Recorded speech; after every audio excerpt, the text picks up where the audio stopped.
Welcome back to your Want a Band program, Module 2. At the moment, we're going to talk about resources and where we're going to get them. Resources, we all need resources. This is why a lot of schools opt for choirs, because they don't need instruments. And bands are a little bit more complicated and a little bit more involved. Not only do you have to find the resources, you have to store the resources. So the first resource, of course, are instruments. Where do we get instruments from? Instruments are expensive. And I don't know of many schools that will turn around and give you $20,000 to go and buy instruments. Because as soon as they do that, every other department's going, well, where's ours? Where's our 20,000? It makes it hard. So most programs rely on the parents and families to provide the instruments, and of course that's an expense that some families can't meet. So it's usually a mixture of methods that gets what we need. First place, if you're in a public school and you're part of the New South Wales Department of Education, or even the education in your state, if this is going beyond New South Wales, but New South Wales has a number of resources. You have the arts unit at Lewisham. You know, the people that put on school spec and do a fantastic job advocating for the arts in New South Wales. They have instruments that they hire, or they can get them for you. There is a regional band program at various schools that is administered by the arts unit, and they have instruments in stock that are quite often accessible. There is a system called the Creative Arts Regional Loans, CARL, which is located in Middleton Grange in Sydney.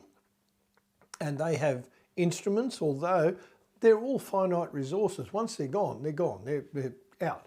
They hire those instruments out to you for a per term price. So they're just the school-based ones. What happens if I'm in a private school, or what happens if I can't access these for whatever reason? Of course, then there are private companies that hire instruments out. There's companies like Music Corp in Adelaide that do a hire purchase, but they won't do it to a school, they will do it to an individual. So the parent can organise that instrument. Brass music specialists over in the North Shore of Sydney are another group that do rentals as well. There is, of course, the second-hand market, but you've got to be wary. You could be picking up someone else's reason that they gave up. So you've got to be careful. And that's where talking to us, if you see an instrument, etc., talking to us about it is a good idea, because we can look it up. You know, you're looking at it on eBay, we can look it up and go, yeah, look, this is not a good bargain, or this is a good bargain, or whatever. We can advise you. It's a good way of getting a second opinion, if you like, and it costs you nothing. There is always the dreaded Aldi instruments. Now, Aldi bring out a range usually at the beginning of the year, and of a relatively cheap instrument. Most repairers won't touch them. They are a cheap instrument. They're not marketed as anything but. You know, Aldi doesn't tell you lies. They're just, here's an instrument. If you want to buy it, buy it. To me, they're a last resort, but if it's a difference between a child having an instrument and playing, or not having an instrument, then go for it. The nice thing about Aldi, if it doesn't work, you take it back, they just replace it.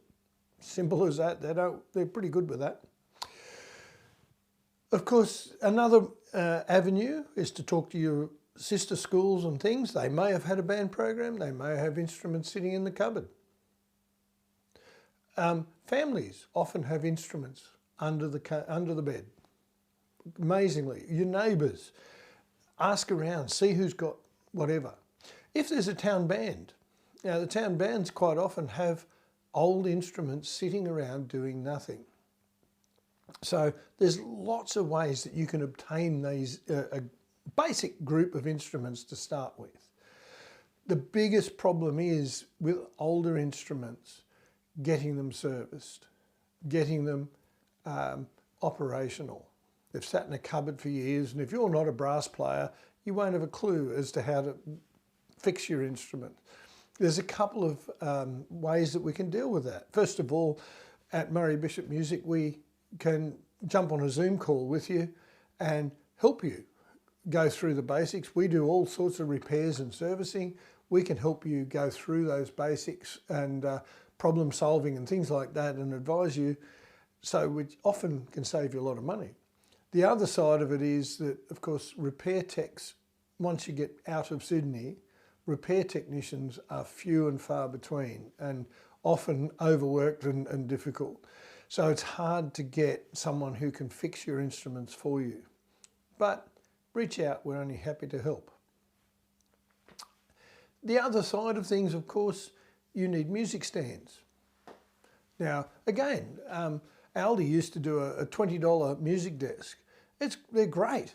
They really were a good thing. They're not going to last a million years, but they'll get you started.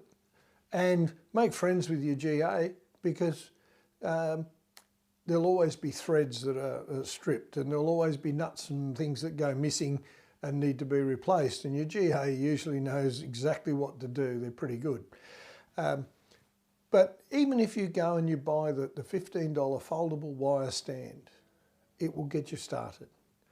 And after that first 12 months, well, then you have an ability to generate some funds to replace and upgrade equipment. Come in at the bottom and build up. Most programs do that.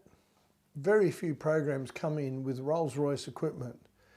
And when they do, they wonder why people leave, because they don't value it. It costs money. Don't be afraid to tell people that it costs money. Even if you're providing a free band, it still costs money. Where's that money come from? You might be lucky and get a grant from the school. You can also approach your local credit union. They quite often do community grants.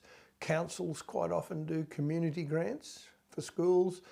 There's usually principals are pretty cluey at finding money, like finding grant opportunities and things like that. P&Cs are good because they can turn around and go, well, we'll do a cake drive, or we'll do give you $1,000 from the proceeds of the school fete. So there's always places that you can derive some additional funding to fund this thing.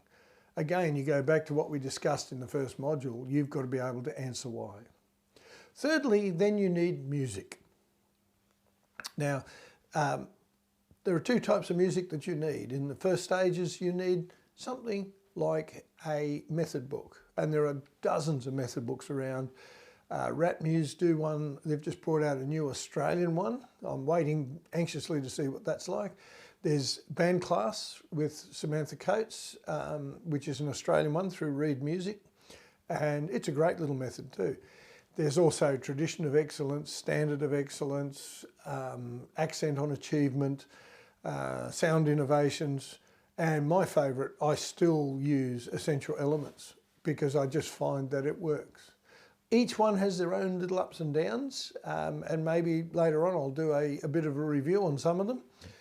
When a lot of these methods actually were first brought out in Australia, I was part of the reviewing team for them. And I still like Essential Elements. I've been through all their different editions, etc. And I just find it works. And of course, it's something I don't have to think about. But a method is good. A band method, so that you can teach everybody in the same room at the same time, is good. Then you need some sheet music.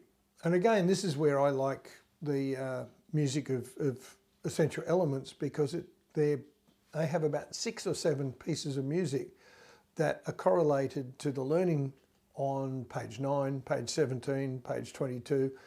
And you can, you get to page 9, you've done, let's say, a month of learning, there's 6 or 7 pieces that you can play. There's lots of music out there, and even better, there's some wonderful Australian composers coming on the scene, writing some very easy stuff. Rod Herbert Music does a great job with kids' music, and then there's a lot of others.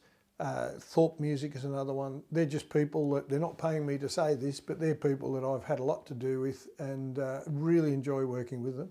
And as you get more advanced, There are many, many others, the Jody Blackshaws, that do some incredible pieces of music, but you need to have some experienced players.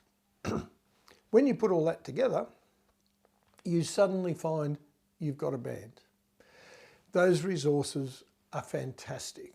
And then further through, we're going to look at space, time, and what other support you need to get them. Sydney Youth Orchestra, through their online platform, have some fantastic resources for you to get started, and music and things like that that you can access as well. And I really, really strongly recommend that you make contact with Sydney Youth Orchestras, particularly if you're going down the orchestral way, because they can really help you grow. You've now got your bits and pieces, you've generated the excitement. Another way to help build that is to get a visit from a band, whether it's the police band, the Navy band, Sydney Youth Orchestra, the arts unit bands, even your local brass band. Although sometimes with your local brass band, if it's like a lot of country bands, weekdays, of course, people work, it's difficult, and sometimes it can be a little harder than these other bands that are used to doing these programs that come in and just absolutely shine. But access those people, ask them, because quite often they'll come up and workshop with your kids and get you involved and get you going, and it just builds that excitement. The next time round, we're going to be talking about time and space, and we're not talking Doctor Who. But right now, I'll leave you with my email again and my website, and I really, I use it. Feel free to contact me. I'm more than happy to help support you with your band and get you started. Catch you in Module 3.